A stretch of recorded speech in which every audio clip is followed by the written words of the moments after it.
Hello everyone, আসসালামু আলাইকুম। সবাইকে ইংলিশ গ্রামার গ্রুপ পক্ষ থেকে শুভেচ্ছা জানাচ্ছি। প্রিয় নবম এবং দশম শ্রেণীর শিক্ষার্থী, আমি ইতোমধ্যে ট্রান্সফরমেশন অফ সেন্টেন্স আর চেঞ্জিং সেন্টেন্সের যে ধারাবাহিক ক্লাসগুলো শুরু করেছি, আজকে তোমাদের সাথে দ্বিতীয় পর্ব নিয়ে হাজির হয়েছি। আমি আমার চেঞ্জিং সেন্টেন্স আর ট্রান্সফরমেশন অফ সেন্টেন্সের প্রথম পর্বে আমি অ্যাফার্মেটিভ থেকে কিভাবে নেগেটিভ করতে হবে সেই বিষয় নিয়ে আলোচনা করেছি এবং সেখানে বলেছি যে changing sentences or transformation of সেন্টেন্সের অনেকগুলো পার্ট আছে, যেটা আমরা বলেছিলাম অ্যাফার্মেটিভ থেকে নেগেটিভ, অ্যাসার্টিভ থেকে ইন্টারোগেটিভ, অ্যাসার্টিভ থেকে এক্সক্লেমেটরি, অ্যাসার্টিভ থেকে ইম্পারেটিভ, এছাড়া সিম্পল কমপ্লেক্স কম্পাউন্ড, ভয়েস পরিবর্তন অ্যাক্টিভ থেকে পেইসিভ আর পেইসিভ থেকে অ্যাক্টিভ, এছাড়া ডিগ্রির পরিবর্তন পজিটিভ, কম্পারেটিভ এবং সুপারলেটিভ। আজকে আমরা ট্রান্সফরমেশন অফ সেন্টেন্স আর চেঞ্জিং সেন্টেন্সের অ্যাসার্টিভ থেকে কিভাবে ইন্টারোগেটিভ করতে হবে সেই বিষয় নিয়ে আলোচনা করব। চলো আমরা আলোচনা শুরু করি। অ্যাসার্টিভ থেকে ইন্টারোগেটিভ করার সময় সাধারণত দুইটি বিষয় লক্ষ্য রাখতে হয়। অ্যাসার্টিভ থেকে ইন্টারোগেটিভ করার সময় সাধারণত দুটি বিষয় লক্ষ্য রাখতে হবে। একটি হচ্ছে, আমি যেই বাক্যটি আমার জন্য দেওয়া আছে, প্রশ্নে আমি পাচ্ছি, সেই বাক্যটিতে কোনো অক্সিলারি ভার্ব আছে কিনা। আবারও বলছি, প্রশ্নে প্রদত্ত বাক্যটিতে কোনো অক্সিলারি ভার্ব আছে কিনা। দ্বিতীয়ত, আমার জন্য যেই প্রশ্নটি বা যে বাক্যটি দেওয়া আছে সেটা অ্যাফার্মেটিভ না নেগেটিভ কোনটি, অর্থাৎ হ্যাঁ বোধক না বোধক কোনটি, সেটা আমাকে আগে ফাইন্ড আউট করতে হবে। প্রশ্ন প্রদত্ত বাক্যটিতে অক্সিলারি ভার্ব থাকলে অক্সিলারি ভার্বটি বাক্যের শুরুতে বসাতে হবে। তাহলে প্রথম কন্ডিশনে যদি আমরা অক্সিলারি ভার্ব, প্রথম যে শর্ত আমরা বলেছিলাম, যদি আমরা বাক্যে অক্সিলারি ভার্ব দেখি, সেই অক্সিলারি ভার্বটিকে বাক্যের শুরুতে নিয়ে আসব। প্রশ্ন প্রদত্ত বাক্যটি অ্যাফার্মেটিভ হলে তাকে আমরা নেগেটিভ করব এবং নেগেটিভ হলে তাকে আমরা অ্যাফার্মেটিভ করব। চলো আমরা উদাহরণের মাধ্যমে দেখিনি। আমরা প্রথম অ্যাসার্টিভ সেন্টেন্সটিতে দেখছি, subsidies must be given in the education sector. আমরা দেখতে পাচ্ছি subsidies must be given in the education sector. আমরা প্রথমে যেটা খুঁজবো সেটা হচ্ছে অক্সিলারি ভার্ব আছে কিনা। আমরা দেখতে পাচ্ছি একটা মডেল অক্সিলারি ভার্ব আছে, মাস্ট। সো আমরা বলেছি অক্সিলারি ভার্ব থাকলে সেটাকে বাক্যের শুরুতে নিয়ে আসতে হবে, যার জন্য আমরা মাস্টটাকে বাক্যের শুরুতে নিয়ে আসছি। এবার দ্বিতীয় যে কন্ডিশন সেটা দেখবো, আমরা বাক্যটি হ্যাঁ বোধক না না বোধক। এই বাক্যটি আমরা দেখতে পাচ্ছি হ্যাঁ বোধক, যার কারণে আমরা অবশ্যই ইন্টারগ্রেটিভ করার সময় সেটাকে না বোধক করব।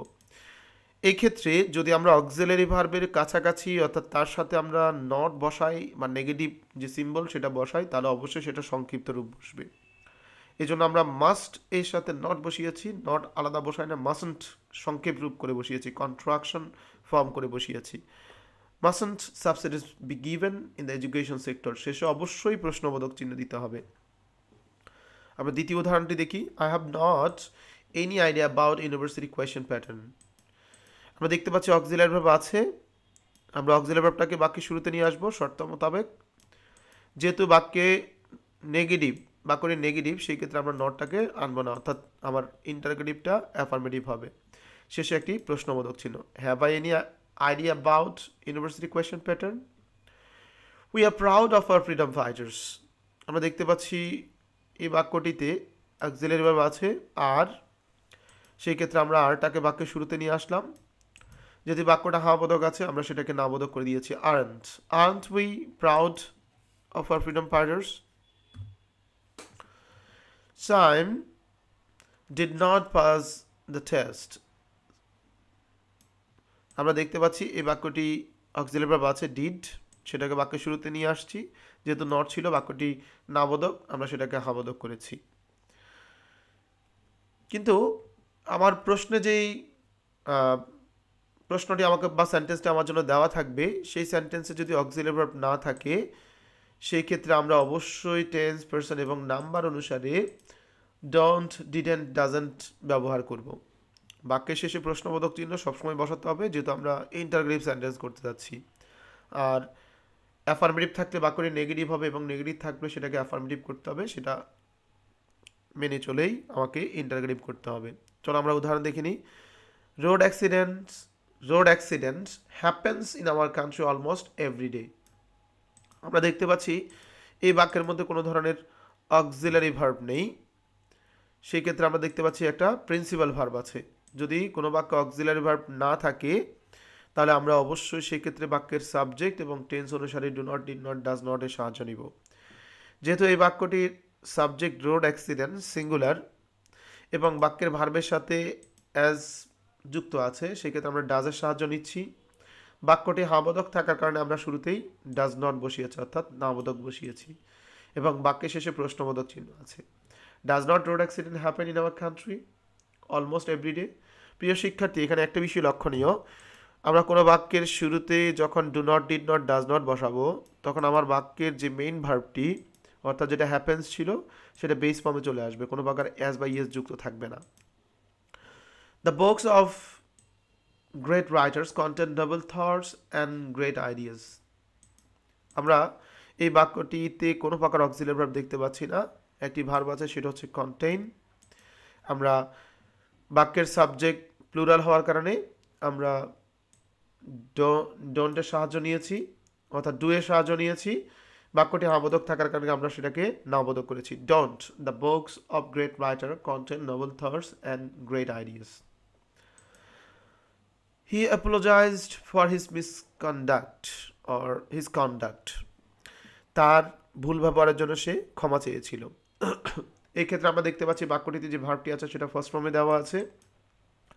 ফার্স্ট ফর্মে ভার্ব দেওয়া থাকলে আমরা ডিডের সাহায্য নিব, এবং বাক্যটি হাবোধক আছে, আমরা নাবোধক করলাম। ডিডন্ট হি অ্যাপোলোজাইজ, অর্থাৎ ভার্বটি আমার বাক্যে থাকা মেন ভার্বটি বেস ফর্ম হয়ে গেছে। Didn't he apologise for his conduct. He inherited vast property from his father and sister. যেহেতু ইনহেরিটেড শব্দটা হচ্ছে ভার্বের ফার্স্ট ফর্ম, সেক্ষেত্রে আমরা ডিডের সাহায্য নিয়েছি। সেন্টেন্সটি হাবোধক ছিল, আমরা নাবোধক করেছি। ডিডন্ট হি ইনহেরিটেড থেকে সেটা বেস ফর্ম হয়ে গেছে inherit. Vast property from his father and sister, প্রশ্নবোধক চিহ্ন দিতে হবে। কোনো অ্যাসার্টিভ বাক্যে অল অথবা এভরি প্লাস নাউন থাকলে আমরা টেন্স অনুসারে সেটাকে who doesn't, who don't or who didn't করব। তার পরবর্তী ভার্বটি অবশ্যই বেস ফর্মে থাকবে। চলো আমরা উদাহরণের মাধ্যমে দেখি নিই। Every plus noun, every citizen, every plus noun আছে, আমাকে ইন্টারগেটিভ করতে বলা হয়েছে। ঠিক এভরি প্লাস নাউনের জায়গায় আমরা এবার হু বসালাম। এবার ডাজন্ট বসবে না ডোন্ট বসবে না ডিডন্ট বসবে সেটা ডিপেন্ড করবে আমার পরবর্তী ভার্বের উপর।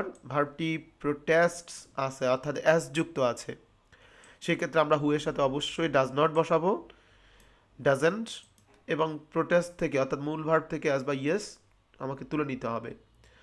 তাহলে who doesn't protest this massacre, প্রশ্নবোধক চিহ্ন দিতে হবে। Everybody supported the freedom fighters, আমরা এভরিবডির জন্য আমরা হু বসালাম। আমার সাপোর্টেড ভার্বটা ফার্স্ট ফর্মে দেওয়া আছে, যার কারণে আমি ডিড নট নিলাম। সাপোর্টেড যেহেতু ডিড নট আছে, আমরা পরবর্তী ভার্বটাকে বেস ফর্ম করে দিলাম, who did not support the freedom fighters. Every parents expect a glorious result from their child. Every প্যারেন্টসের জন্য আমরা হু বসালাম। এক্সপেক্টস যেহেতু ভার্ব অ্যাজ বা ইয়েস যুক্ত আছে, সেক্ষেত্রে আমরা ডাজ নট বসালাম, এবং ডাজ নটের পরবর্তী ভার্বটা বেস ফর্ম হয়ে গিয়েছে।